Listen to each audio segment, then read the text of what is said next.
Hello, I'm Marianne Neihart, and I'm your host for this episode of Footprints of Pacifica.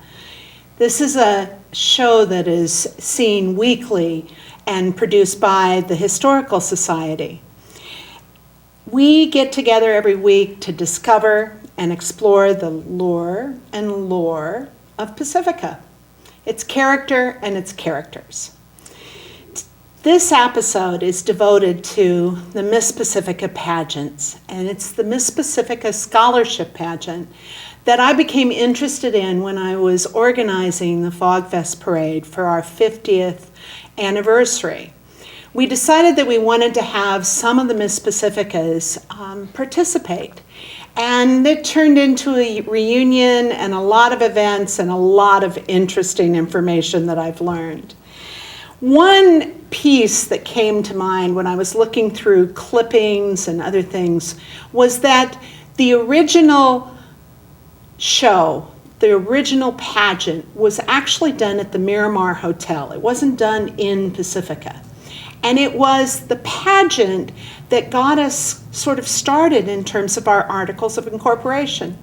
You see, they used the proceeds from that pageant to pay for incorporation. And in doing so, it brought us Pacifica. That's why it was so essential to have it be part of the 50th anniversary. But you know, also typical of Pacifica, we had to have a little controversy. And at that time in the 50s, the E.L. Tung societies, those were secret societies in China. They were secret here as well. There was a number of people in town who were against incorporation, and they tried to block Pacifica's sale, or the pageant committee's sale of tickets. Nonetheless, what happened was we had a very successful pageant, a great turnout, and that money actually was used to pay for the Articles of Incorporation for the city of Pacifica. That happened in April of 1957, and Jackie Woolard was crowned our very, very first Miss Pacifica. It's very telling for me, she's also from Sharp Park. I happen to like that little bit of information. Tonight I have guests that will help us look at some of the inside aspects of Pacifica and the Miss Pacifica pageant. But before I go there, I'd like us to pay tribute to all of the Miss Pacificas. And I've prepared a bit of a slideshow to review everyone that was a winner. There she is, Miss America. There she is, your ideal, the dream of a million girls who are born and pretty, can come true in Atlantic City, for she may turn out to be the queen of femininity. There she is, Miss America. There she is, your ideal. With so many beauties, she took the town by storm with her. All-American face and form, and there she is, walking on air. She is fairest of the fair. She is Miss America.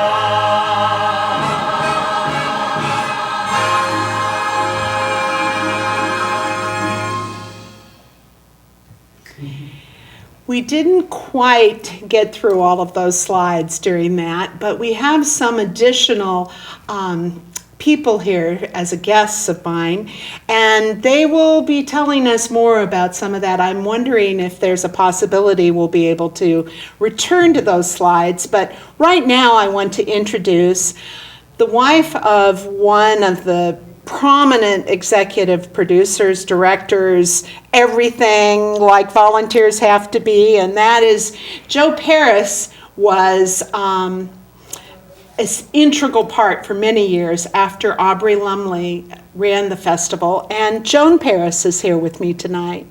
And along with Joan is Lori Raffo, who isn't Raffo anymore. She's Parati, but Mrs. Parati is going to give that name up for just a few minutes here.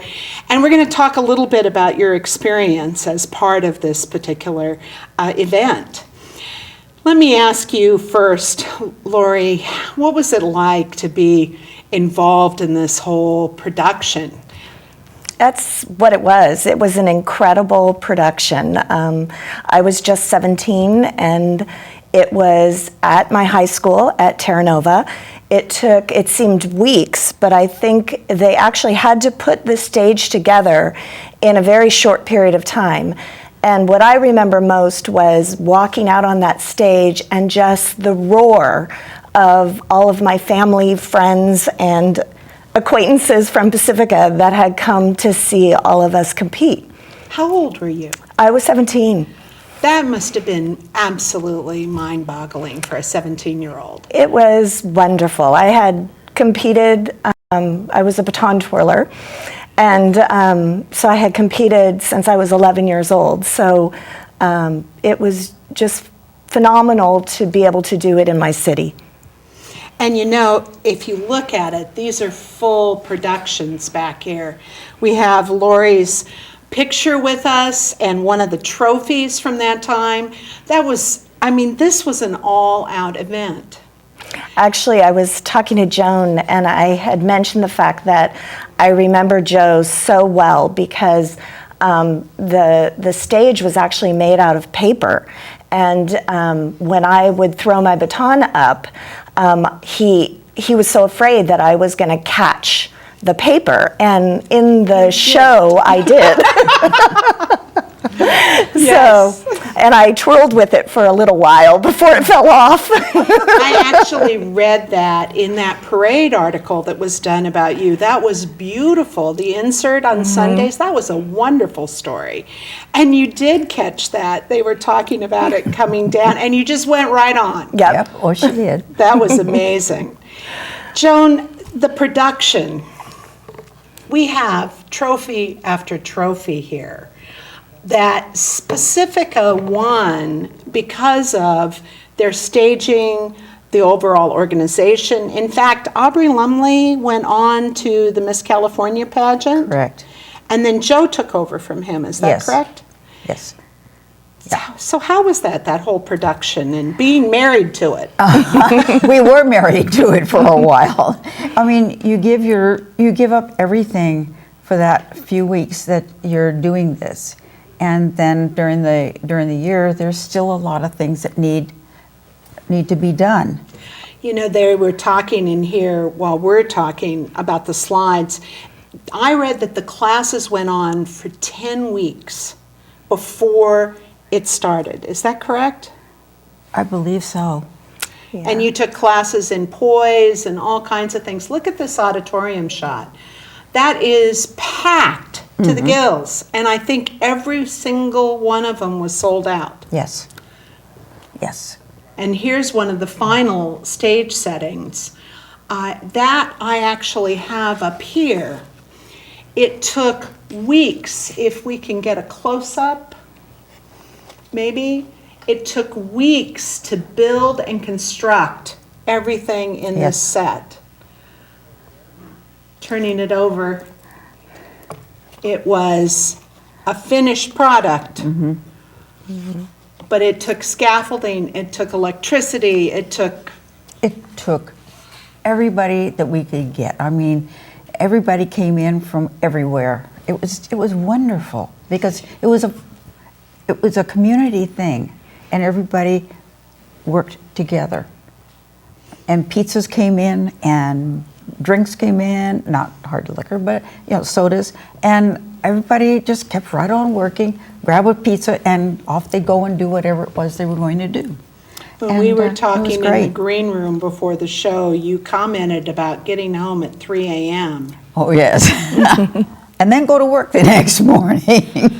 That sounds like it was a labor of love. It was, from all of us, from everybody who worked on the pageant. It was a labor of love. Jim Brush was one of the people that I contacted about this show. He just still loves the pageant. Means a lot to him. And you are still family in some ways with Joan, and you were talking so fondly about Joe Paris. You got very close during that construction.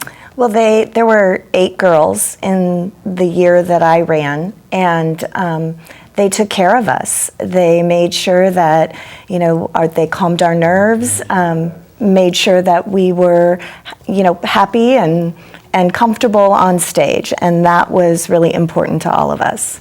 Well, just to kind of be clear to everybody, the Chamber of Commerce had taken it over in 1958, but it sounds like in the transition here in the 70s, things weren't going so well. People weren't as involved in pageants. I mean, how was that? They were having trouble finding folks to participate? Yeah, I think in my year, as I mentioned, there were 8, and they pulled from outside of Pacifica. We had 4 Pacifica girls, and I believe that at least 2 or 3 of us came in the top. So we represented Pacifica well, but they did pull from other cities at that time. Well, ultimately, the Chamber did finally pull out altogether. And for a couple of years, it sounds like a set of community volunteers took over. But then Rotary stepped in. And another name I see all the time is Hazel Billmeyer. Is that somebody you remember? She was very involved, and she was actually the mother of Carrie Miller, who was our second runner-up to Miss California. You won the talent pageant when you went. How was it to go to Miss California? It was a production, and Pacifica was well represented.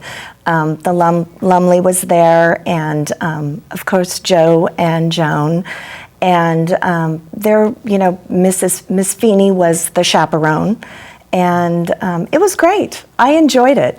Oh, wow.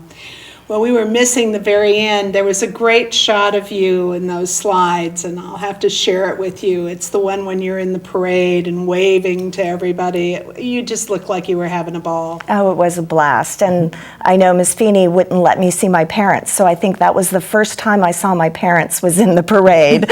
So. Part of the controversy, I think, is that people thought of this as kind of not somehow demeaning to women or something like that. But everything I saw, people had a great time. Was that your experience? Yeah, I think the controversy went with the bathing suit. And I know that was not a comfortable thing to do, but underlying what they wanted to see, and I twirled batons, so I was in a bathing suit anyway. But what they wanted to make sure was that you were healthy and that you were representing what young women should be representing, and that was a healthy lifestyle. Well, the winner got a number of scholarships. I was certainly looking at some of those numbers myself, and $750 would have paid for I know I'm dating myself, but would have paid for my first year of college. Going to a state school, that was a lot of money in the 70s, so I completely understand. I want to share now what happened with Rotary taking over and some of the winners in the Dream Girls, because it became Rotary Dream Girls and Pacifica Dream Girls specifically. And so from 1980 until, we can keep going, from 1980 until about 85, we had a number of winners. Joanne Byrne was one. She had competed with Lori Raffo earlier. And there was some transition time. Noreen Brown, another person who was very excited about winning. We have, as you can see while we're switching guests up here, we have other winners. Kristen Ray, I can't read. Regal actually was going to be here tonight. She was 1983. Terry Bennett, there was so much about her. She became Miss High Tech. Well, she wasn't, it was reported in the paper High Tech, a little known fact, there was a correction later. She was actually Miss Fine Arts at the San Mateo County Fair. And then Celeste Ann Bush was the last of the Miss Pacifica. She's shown here with her mother. And she was the last dream girl for Rotary. I think it was in 1985 that things kind of went on hiatus, and we were missing the Miss Pacifica piece of this, and the contest, and the productions, and the community involvement. And some of the things that we didn't actually talk about is that there were books put out and sponsorship. There were things that were done. In fact, I found a very interesting, I should have done this while Lori was still up here. If you could close in on this, some of you might recognize who her sponsor was, because that is a very young Nick Gust. The stores, restaurants in town sponsored girls, and in each case, that added to their ability to receive a scholarship. And in exchange, they did ribbon cuttings and other events. Well, that's the piece that I think we bring back with the Miss Pacifica local pageant. And here I have with me Sterling Wolper, who was our very, very first the revival of Miss Pacifica in a local form in 2006. Is that right? Yes, 2006. It got brought back. There was an intern here at the local TV station, and it was her idea, her project. She wanted to do a Miss Pacifica pageant, and Celine Sasai was her name. And there was flyers around town, and I was walking around the local shopping mall in Lindenmar, and I went into the video store, Super Video, I believe, and there was a flyer, and I saw it, and I've always dreamed of being Miss Pacifica, and I knew a little bit of the history that there used to be one, and I was bummed that there wasn't one, and when I saw that, it was a dream come true. I looked at my mom, and I'm like, I have to do this, and... Well, you and your mother, Rita, have Yes. actually done a number of things, and there's been several Miss Pacifica locals Yes, now. there has. Could you tell us a little bit about? Yes, Because there's here's 7 you. of us. This is me, and the day I won, and then the Adriana Manor, she was right after me, 2007. Trisha Calera, she's also our Pacifica mermaid. She's always the mermaid in the parade. Azure Armstrong, 2009. Morgan Wackelman, she was a Girl Scout. That's when Morgan got crowns. You guys get together every Yeah. time. And This then is Tessa. I think that was her at Fog Fest. And then this is our most recent pageant where we crowned Courtney Fell. And Courtney's here with us tonight, too. We're going to be introducing Courtney here. I want you to just, isn't this exciting? Yeah. You've been Miss Pacifica now, Miss Pacifica local for like 2 days. Yeah, since Saturday. So what do you think about it? I'm really excited. I'm glad that it got brought back. I should say. And I'm ready to see what this year has in store for me and the years to come for any other girl that welcomes the pageant and wants to participate. I think it's just a lot of fun. You know, you go out and you do a lot of community activities, Yes. and you're very involved in volunteering and being kind of a spokesperson for. Yes, that's definitely what Miss Pacifica Local represents. A girl from Pacifica that loves our town and wants to participate in our events. We're always at Fog Fest. Earth Day is a big one. Rancho Day. Beach cleanup. Beach cleanup. Rancho Day is coming up. You can find us. Most of us will be there. So I think it's great. Well, part of the way I got involved with this also was by doing the reunion even with you. I believe it was Sterling and Adriana Yes. who had Adriana. the privilege of being around for 2007, but we have some reunion pictures that I'd like to show you now that are really a lot of fun, because it's one of those things where people came back. Donna Ray was there, Sandra Finley was there. Here's Adriana with Gigi Clark and Sterling. yes. That's right. Gigi Clark was 1969. Here's the group all together. Frances was there. She came down from Oregon. She was one of the early Miss Pacificas. Gigi Clark, Krista Regal's on the end. Here's, we've got some additional people interloping. I believe Jim Vreeland was mayor at that time, which is why, and because I organized it, I got in the picture too. Also, Candace Troy was there. There's Donna.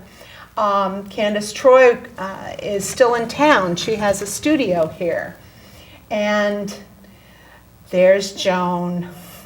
She was there along with Jim Brush, I believe, is the next picture. Nope, it's Krista and Gigi. It was a lot of fun.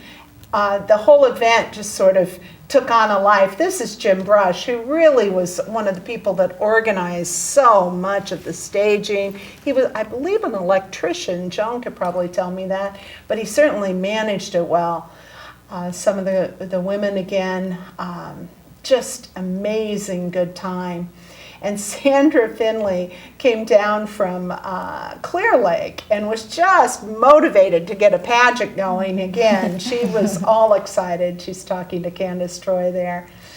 And then they also, in addition to the reception at Nick's, we actually had them introduce various acts. And so you see Lori Raffo, Lori Perotti, actually getting up and introducing one of the groups of musicians, and I believe Adriana's doing the next one. Yes, so she is. Yeah. So it was a good time. They rode in the parade. They had great stuff in the convertibles we got for them. It was just a whole wonderful event. And I have to say, We had a good time. it was. I have to say, I kind of got a flavor of the excitement. Yeah? Mm-hmm. Well, I want to thank you so much for coming in tonight. Is there anything you want to add to girls that are... Yes, if you love Pacifica, please participate in our pageant. And what I was telling Courtney just before she crowned, that the way how Miss Pacifica Local has become, it's kind of like a sorority. We get to see each other a few times a year, and kind of like a sisterhood, and I like that part about it. And I'm really thankful that my mother helped me to continue the pageant, because after I was crowned, the young woman that was involved, she didn't want to do it again. And I looked at my mother and I was like, I want this to continue. I want to do community service, be known in Pacifica. I want this to stay, and I want to crown a new girl and this to continue. I don't want it to, disappear like what it did before. So I appreciate that. Earlier, we had kind of cut short a slideshow. So just in justice, I want to say that there were a number of people that got missed. I think it stopped at about 1969, 67. There it is. Terry Higgins and Alina Branson. I have to put my glasses back on. Lila Hughes. One of the things that was so common at that point in time, you notice that Lila and Gigi both had 1969. When girls got married, they had to give up the title, so it went to the first runner-up, and that happened quite frequently. Debbie Lawler, 71. Anne Marie Daly was a big hit with many people. I saw a number of articles about her in 1972. And then 73 was the first of the two daughters of Skip Tinney. Terry and then Cheryl won later. This is Michelle. I love this particular picture with Sam Massa up at the castle, because they always had reception there. There's Cheryl Tenney. And of course, our star, Carrie Miller, who was the daughter of Hazel Billmeyer. She came in as number 3 in California, the second runner-up. Lori Raffo. And there's some of the ribbon cuttings in 1977 that they were involved in. And here's when Lori brought home the talent prize. Pamela Jean Harris, very popular. She was in that controversial 1978, and then Jane was the last one. Before it turned into the Rotary Dream Girls, the Pacifica Dream Girls. Well, I really have enjoyed talking with you, and I want to thank Joan. I want to thank a number of people who have helped us put this together. I want to also point out that all of the items and the clippings are going to be digitalized, and we will have these involved in the Historical Museum at the Little Brown Church when it opens, and I can't wait for that to happen. We're also talking about starting a Facebook, and I'd like to encourage people that I didn't find all of the Miss Pacificas when I was looking for them. So anyone that happens to know about someone that I may have missed or didn't mention or get more information about them, I don't have contact information for many, but people have been letting me know when folks like Jackie Willard, who passed away last year, and I wrote an article in the paper about her. I also have had contact with Debbie Heyer's sister, and when she was critical ill last April. So I look forward to talking to people. I would certainly encourage folks to stay connected, be part of the history of Pacifica. I want to thank Joan Paris. I also want to thank Lori Raffo, now Perotti, for coming in. I certainly want to thank Sterling for having the guts and the gumption, and your mother Rita Yes. for keeping it going. And Courtney, I hope you have a lovely time. Thank you. See you in As the Miss future. Pacifica I will. local. Thank you all for joining us, and good night. Good evening.